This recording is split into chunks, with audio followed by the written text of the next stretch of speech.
L'état du véhicule en dit long sur la gravité de l'attaque dont Chantal Roger Tuilé a été victime dans la nuit de jeudi à vendredi à son domicile. Cela s'est passé exactement à 2h30 ce matin, cette nuit.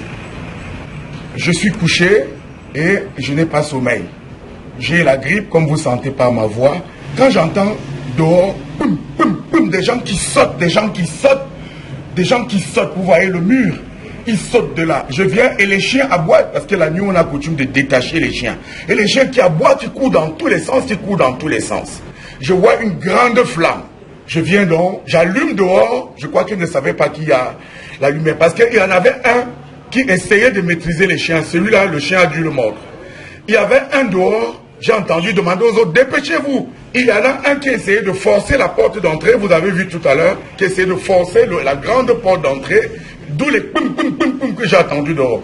Quand j'allume, il a replié, il est monté, et celui qui essayait de casser la voiture, de mettre le feu à la voiture, et au compteur électrique, lui, comme il ne réussissait pas à mettre dans le capot, il a donc cassé la vitre, il a mis le feu. D'où la grande flamme qui est sortie. Comme j'ai commencé à crier, appeler au secours, ma femme, tous les enfants se sont réveillés, on a commencé à crier. Le directeur de la publication de la Tribune de l'Est ne passe pas par 4 chemins pour parler d'une tentative d'assassinat et que c'est bien sa personne qui était visée par cette expédition punitive. Voici l'échelle par laquelle ils sont montés. Il y a un deuxième échelle derrière là-bas. C'est-à-dire que c'est une opération montée par au moins 5 personnes. Il y a celui que le chien agressait, qui devait être armé parce qu'il a sorti quelque chose et l'autre a dit pas encore.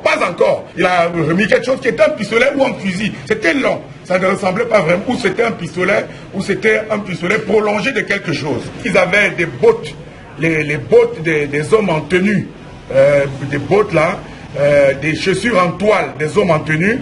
Ils avaient des cagoules et ils avaient des sortes d'habits de mécaniciens.